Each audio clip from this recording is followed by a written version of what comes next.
तो अभी तक हमने क्या सीखा? हमने सीखा है कि अगर मुझे ए फोर फाइंड करना है, यानी फोर टर्म क्या होती है, तो फोर टर्म निकल जाती है ए प्लस थ्री डी से। ठीक है, किसी ने बोला कि सर ए फिफ्टीन बताओ कैसे फाइंड होती है, तो ये हो जाएगी ए प्लस फोर्टीन डी। किसी ने बोला नहीं ए सेवनटीन बताओ, तो ए प्लस सिक्सटीन डी। किसी ने बोला ए माइनस इलेवन बताओ, तो भाई ये थोड़ी होगी। माइनस इलेवन का क्या मतलब है? टर्म जो है वो हमेशा पॉजिटिव होगी। ठीक है, कहीं से भी सीक्वेंस शुरू हो रहा है तो मैं बोलूंगा फर्स्ट टर्म है, इससे अगली सेकंड है, थर्ड है, फोर्थ है। नेगेटिव टर्म थोड़ी हो सकती है। तो सिंपल सी बात है, कभी भी नेगेटिव नहीं होगा। एक तो मुझे बोला वो वाली टर्म बताओ, मैंने छुपा लिया, बच्चे ने मुझसे वो छुपा लिया वो टर्म कौन सी है। जैसे एक ने बोला 15 है, एक ने बोला 17 है। उस बच्चे ने बोला वो वाली टर्म बताओ जिसको कल आप पॉइंट कर रहे थे। तो मैंने कहा कुछ तो नाम होगा उसका। उसने कहा मैं तो भूल गया। तो उसने कहा उसको एन मान लो। जैसे यहाँ पे मैंने बोला फोर्थ टर्म के लिए फोर लिख लिया, 15th टर्म के लिए 15 लिख लिया, 17th के लिए 17 लिख लिया। ठीक है, मैं बोलूँ ये क्या है, तो ये 17th टर्म है। ये क्या है? 15th टर्म है। उसने कहा वाली टर्म निकालो, तो उसको हमने बोल दिया nth टर्म। जो हमें नहीं पता उसको हम nth मान लेते हैं कि कोई होगा, n कोई नंबर होगा, हमें नहीं पता, छुपा हुआ है, अभी हमें नहीं पता। जैसे हम लिख देते हैं ना x, कि भाई ये बताओ कि five, sorry, three plus x अगर लिखूंगा मैं तो ये सेवन हो गया। तो x की वैल्यू क्या है? तो हम सोल्व करेंगे, हम कहेंगे x तो यहाँ पता नहीं कितना है। तो सोल्व करके हमें पता चला x तो फोर है। अच्छा, फोर प्लस थ्री ही सेवन बनाता है। तो इसी तरीके से जो n है, यानी कि वो छुपी हुई टर्म है जब हमें नहीं पता। जैसे जब नहीं पता तो हमने x लिख लिया ना यहाँ पे। तो किसी ने हमसे पूछा थ्री में बताओ क्या ऐड करूं कि सेवन हो जाए, तो हमने कहा एक मिनट, ऐसे तो हमें समझ नहीं आ रहा। हमने कहा x ऐड कर रहे हैं हम। फिर इसको उधर ले गए, सेवन माइनस थ्री, एक्स की वैल्यू आ गई फोर। तो फिर हमने कहा फोर ऐड करो। ठीक है, थ्री में क्या ऐड करो? फोर ऐड कर दो। तो जो nth टर्म है उसको मैं ए एन लिखता हूँ। जैसे 17th को सेवन, ए 17, 15 को ए 15। यहाँ पे क्या होता है ए, और जो नंबर है उससे एक नंबर यहाँ कम होता है। 15 है तो 14, 4 है तो 3, 17 है तो 16। तो यहाँ पे क्या हो जाएगा? n से एक नंबर कम, n माइनस वन डी। इसी को बोला जाता है general term of an AP. ठीक है, ये फॉर्मूला हो गया एक तरीके से। क्या, कैसे? ये भी तो इसी तरीके से निकल रहा है। अगर मैं बोलूं कि मुझे ए 15 निकालना है, तो तुम कहोगे यहाँ पे एन की जगह 15 लिख दो। ठीक है, एन की जगह क्या लिख दो? 15। कैसे? यहाँ पे एन है तो यहाँ पे भी देखो एन है। तो ये कितना हो जाएगा? ए प्लस 15 माइनस वन डी, यानी कि ए प्लस 14 डी हो गया है। यही तो होता है, ऊपर भी पढ़ो। क्लियर है? तो ये फॉर्मूला कुछ नहीं है, वहीं से तो है। हम यही तो लिख रहे हैं कि यहाँ पे ये एक कम होता है। ये n है, अगर मैं इसको n मानूं तो यहाँ 16 का मतलब क्या है? n minus one. 15 को n मानूं तो यहाँ पे n क्या ये फोर, ये क्या हो जाएगा? ये n माइनस वन डी। तो एक जनरल फॉर्मूला है, हम कोई सी भी वैल्यू निकाल सकते हैं यहाँ से। एक बच्चे ने कहा कि ए 100 बताओ कितना होता है। मैंने कहा मैं नहीं बता रहा, तुम ही बताओ। मैंने दो बच्चों को खड़ा करा, मैंने कहा हाँ बेटा, ए और बी नाम है उनके, एक का नाम ए है, दूसरे का बी, चलो बताओ। ए ने क्या बोला? सर देखो ए प्लस 99 डी। बी वाले बच्चे ने बोला एक काम करता हूँ, यहाँ पे इसको मैं 100 को एन मान लेता हूँ। तो ये हो जाएगा 100, इसकी वैल्यू क्या होगी? A plus N minus one D. N की जगह क्या ले लिया उसने? 100। तो उसने कहा इसको मैं लिखूंगा ए प्लस 100 माइनस वन डी। तो ए प्लस 99 डी। सेम ही तो है, सेम ही तो है हर जगह से चीज। ठीक है, तो ये इसी तरीके से एक फॉर्मूला बन गया हमारा ये। नेट टर्म इस तरीके से निकाली जाती है। तुम्हें 200 निकालना है तो 200 लिख दो, ए 200। एक बच्चा क्या लिख सकता है? ए प्लस 199 डी। दूसरा क्या करेगा? ए प्लस 200 माइनस वन, तब भी 199 आएगा। तो सेम ही आएगा। तो nth टर्म, यानी कोई भी एपी की कोई भी टर्म अगर हमें निकालनी है तो हम ये वाला फॉर्मूला यूज करेंगे। ठीक है, जैसे कि बात करते हैं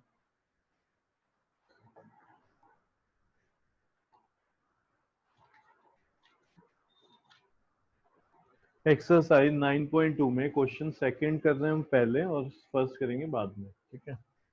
तो एक्सरसाइज 9.2 क्वेश्चन नंबर 2 में फर्स्ट दिया हुआ है, क्या कह रहे हैं, 1 6 11 16 और इस तरीके से करके यहाँ पे बोल रहे हैं कोमा लगा के A20 फाइंड करना है, ठीक है। क्या फाइंड करना है, A20, यानी कि इस एपी की 20th टर्म फाइंड करनी है। मतलब क्या होता है, एक बार दोबारा समझते हैं। ये फर्स्ट टर्म है, ये सेकंड टर्म है, ये थर्ड टर्म है, ये फोर्थ टर्म है। मतलब ये जो है ये फोर्थ टर्म है और इस फोर्थ टर्म की वैल्यू 16 है। ऐसे समझो कि एक क्लास में चेयर रखी है इस तरीके से सीक्वेंस से, ठीक है, एक के बाद एक, एक बहुत लंबी लाइन लगी हुई है।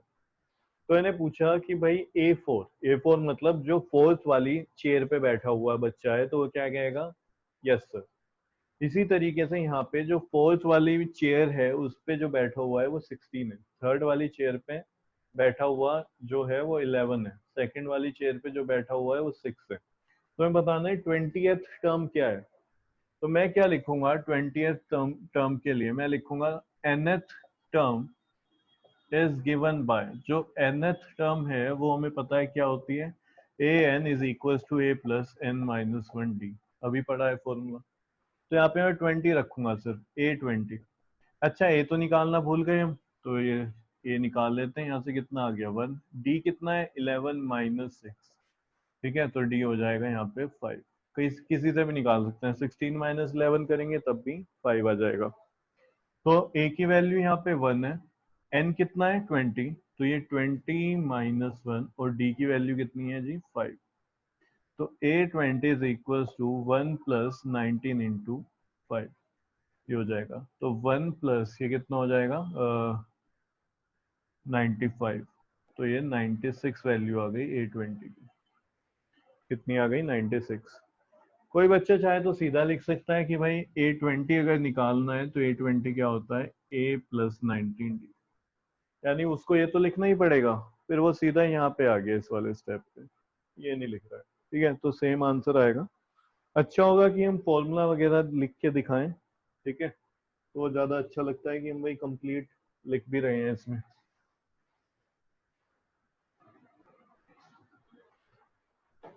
अब इसी का जो सेकंड पार्ट है उसमें क्या बोल रहे हैं, -4 -7 -10 -13 और इस तरीके से A25 बताना है और AN बताना है, ठीक है। तो मैं यहाँ पे लिख दूंगा जो फर्स्ट टर्म है तो -4 है और डी कितना है -7 में से माइनस करेंगे -4, तो क्या -7 + 4 यानी कि -3। तो डी की वैल्यू कितनी आ गई -3 आ गई।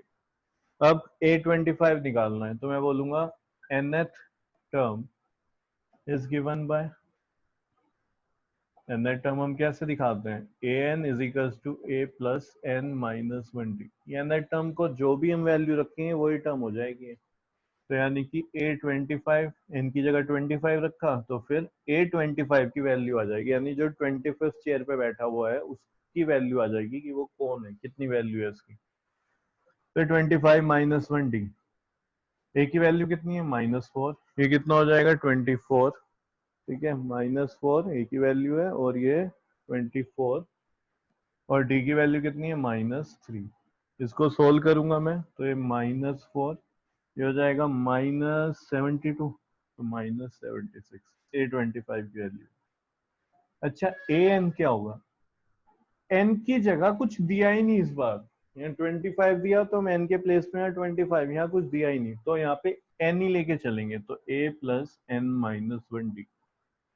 यहाँ पे अगर कुछ दिया होता कि भाई 20 है तो मैं एन की जगह 20 रख लेता, हमें पता ही नहीं, कुछ नहीं दिया हुआ। ए और डी की वैल्यू रखेंगे सिर्फ, तो ए -4 है, यहाँ पे n-1 चलता रहेगा और डी की वैल्यू कितनी है इस क्वेश्चन में -3, तो ये हो गया -3। तो ए एन कितना आएगा -4। अच्छा -3 की जब n से होगी तो ये बन जाएगा -3n, और -3 की जब 1 से मल्टीप्लाई होगी तो +3। भाई माइनस है इसलिए साइन भी चेंज होगा अंदर वालों का, ठीक है। और 3 से मल्टीप्लाई भी होगी तो -3n और ये +3, ये कितना हो गया -1 -3n। तो ये वैल्यू आ गई nth टर्म की, ठीक है। चाहे तो हम इसको ऐसे भी लिख सकते हैं, A N is equals to minus common लेके 3n+1, सेम ही चीज है। क्लियर है? तो ये आंसर हो जाएगा इसका। आप क्वेश्चन फर्स्ट देखते हैं, question number 1।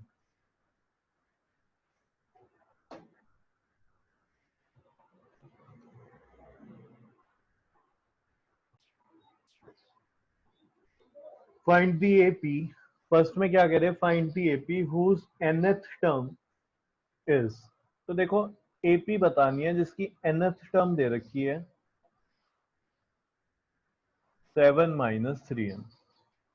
Also find the 20th term, एक ये दिया हुआ है और 20th टर्म हमें बतानी है, यानी ये 20 बतानी है। इसका मतलब क्या है? इसका मतलब ये है, देखो ये बहुत अच्छा क्वेश्चन है और बहुत इजी भी है। इसमें हम जो भी वैल्यू रखेंगे, मैं बोल रहा हूं यहाँ पे put n is equals to 1, तो n के प्लेस पे 1 रख दो। तो 7 - 3 यहाँ पे भी क्या आ जाएगा 1, तो ये 7 - 3 हो गया यानी कि 4। तो ये क्या निकल गया? ये 1 की वैल्यू आ गई, यानी फर्स्ट टर्म आ गई। n के प्लेस पे अगर मैं 2 रख दूंगा तो मेरे पास सेकंड टर्म आ जाएगी, यानी a2 is equals to 7 - 3, n के प्लेस पे अब यहाँ पे 2 आ जाएगा। तो 7 - 6 कितनी आ गई वैल्यू? 1।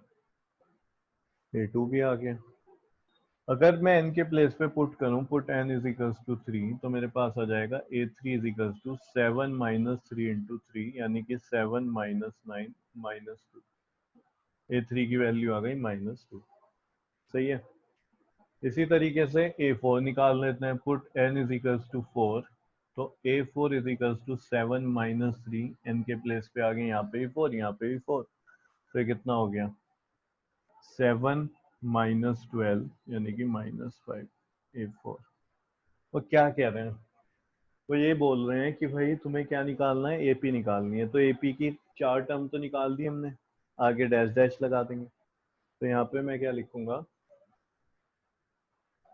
ठीक है, एपी लिख रहा हूं मैं क्या, 4 कोमा सेकेंड टर्म क्या है 1, थर्ड टर्म क्या है -2, फोर्थ टर्म क्या है -5, डैश डैश डैश। उन्होंने क्या बोला? A20 निकालो। A20 निकालने के दो तरीके हैं, A+19D करके निकाल दूं मैं, या फिर जैसे मैं A2 निकाला, A3 निकाला, A4 निकाला, यहाँ पे वैल्यू रख दो सिंपल। तो A20 क्या हो जाएगा? A20 हो जाएगा 7 - 3 इंटू 20, n के प्लेस पे तो 7 - 60, ये कितना हो गया? माइनस का 53, A20। इसको तुम कैसे भी निकाल सकते हो, A20 is equal to A+19D। ठीक है, ए की वैल्यू कितनी है? 4। डी कितना है? डी होगा 1 - 4 यानी -3। सोल्व करो, यही आएगा -53। ठीक है, क्या आ जाएगा? -53 आ जाएगा इससे भी।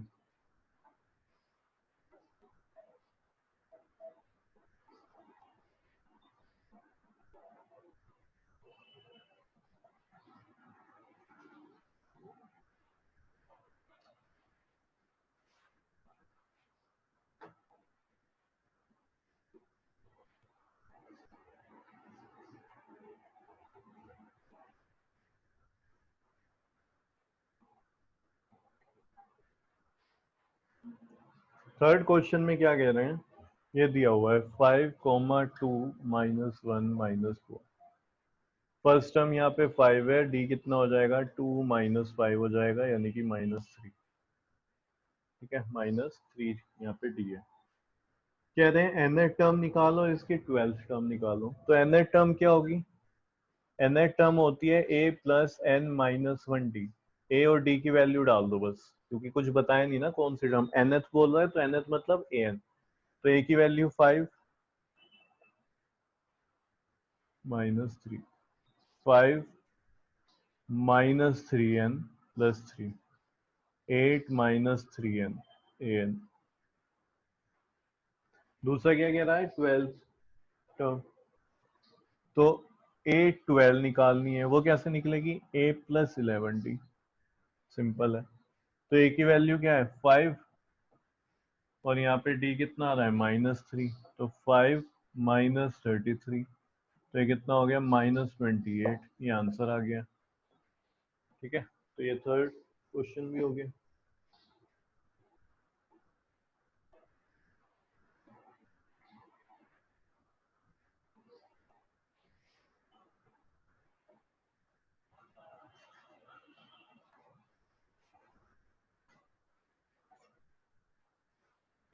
क्वेश्चन नंबर 4, इसमें क्या कहना है, if the common difference of an AP is -3, यानी डी दे दिया -3, और क्या कह रहे हैं 18 टर्म इज 18 टर्म मतलब ए 18 की वैल्यू दे दी -5, कह रहे हैं फाइंड दी फर्स्ट टर्म।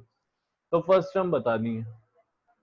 ए 18 होता क्या है, तो मुझे पता है जी ए 18 होता है ए प्लस 17 डी। ठीक है, ए 18 की वैल्यू -5 है, ए हमें फाइंड करना है, 17 की मल्टीप्लाई में -3 से करा दूंगा। ये जो भी आएगा इसको इधर लाएंगे, सोल्व करेंगे, ए की वैल्यू आ जाएगी।